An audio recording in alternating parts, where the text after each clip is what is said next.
গত সোমবার থেকে শুরু হয়েছে বিধানসভার অধিবেশন। চলতি অধিবেশন চলাকালীন থেকেই বিরোধী দল এবং শাসক দলের মধ্যে তরজা চলছে তুঙ্গে। ঠিক সেই সময় দাঁড়িয়ে আজকের অধিবেশনে যখন সকালবেলা অধিবেশন শুরু হয়, বিধানসভার ভিতরে শাসক দলের বিধায়কদের মধ্যে অস্বস্তি। শাসক দলের বিধায়করা বিধানসভার অধিবেশন চলাকালীন বেরিয়ে এলো। এতদিন দেখেছি অধিবেশন চলাকালীন শুভেন্দু অধিকারী বয়কট করেছেন এবং বেরিয়ে এসছেন বিধায়কদের নিয়ে, মাথায় তুলসী গাছ নিয়ে তিনি রাজভবন গেছেন এবং রাজভবনে গিয়ে তার প্রতিবাদের ভাষা জানিয়েছেন, তার প্রতিবাদের কথা জানিয়েছেন। এবারে সরকার পক্ষ থেকে নয়না বন্দ্যোপাধ্যায়, চৌরঙ্গীর এমএলএ এবং তার সঙ্গে বেরিয়ে এলেন লাভলি মৈত্র, সোনারপুরে এমএলএ। এই মুহূর্তে বিধানসভার সামনে থেকে রয়েছেন আমাদের প্রতিনিধি মন্দিরা সর্দার। মন্দিরা, কি জানতে পারছো? মন্দিরা, প্রতিনিধি মন্দিরা সর্দার। মন্দিরা, কি জানতে পারছো? মন্দিরা।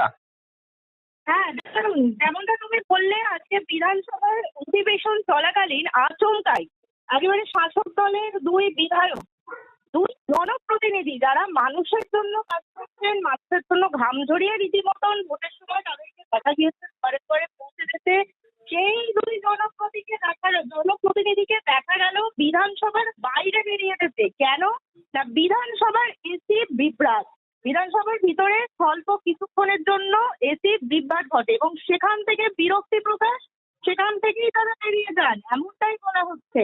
এবার এই বিষয়ে আরেকটা জিনিস জানিয়ে রাখি, সেই সময় কিন্তু এই পরিস্থিতি নিয়ন্ত্রণের জন্য বিধানসভার যতগুলো দরজা ছিল, দরজা জানালা সেই মুহূর্তে খুলে দেওয়ার ব্যবস্থা করা হয়, যাতে বিধানসভার অভ্যন্তরে বাতাস খেলতে পারে এবং কোনো রকমের সমস্যার সম্মুখীন না হতে হয়।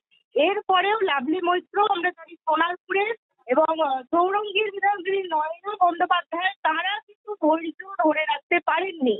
তবে এই বিষয়টিকে ঘিরে কিন্তু আরেকটি বিষয় বলা যায়, সেটা হচ্ছে যে সময়ে তারা বেরিয়ে যান, সেই সময় রাজ্যের বিরোধী দলনেতা তিনি বক্তব্য রাখছিলেন। কোন বিষয়ে?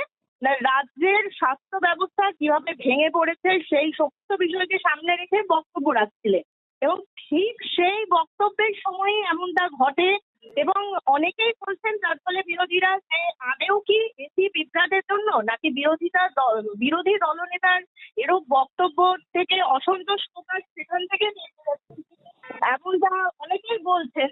কিন্তু সমস্ত বিষয় যেটা দাঁড়াচ্ছে সেটা হচ্ছে দেখুন, একজন জনপ্রতিনিধি, সেই জনপ্রতিনিধি কিভাবে মাঝপথে সামান্য এসি বিভ্রাট বেরিয়ে যেতে পারে? এসি বিভ্রাটের জন্য বেরিয়ে গেছে, না বিরোধী দলনেতার বক্তব্য শুনতে চাইনি দুজন টলিউড অভিনেত্রী ওরফে বিধায়ক? তাহলে টলিউড যে যারা অভিনেত্রী, তারা যে বিধানসভায় যাচ্ছে অর্থাৎ লোকসভায় পৌঁছাচ্ছে, তারা কি এসি বিভ্রাট থাকলে তাদের বিধানসভা থেকে বেরিয়ে আসছে, না বিরোধী দলনেতার বক্তব্য? মোটামুটি কি জানা যাচ্ছে সমস্যায়? একটি বিষয় তো পরিষ্কার করা দরকার।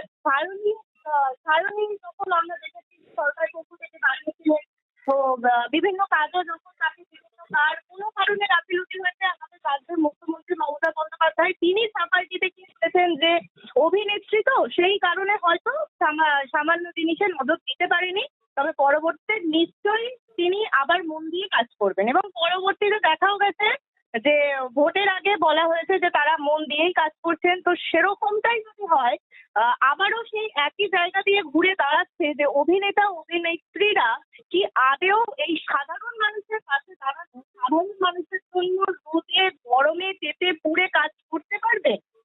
এই বিষয়টাও যেমন দাঁড়াচ্ছে, তেমন আরেকটি বিষয় দাঁড়াচ্ছে যে বিধানসভার এই এসি বিভ্রাট তবে ঠিক না হলে কি তাহলে বিধায়করা ঢুকবেন না, সেখানে উপস্থিত থাকবেন না?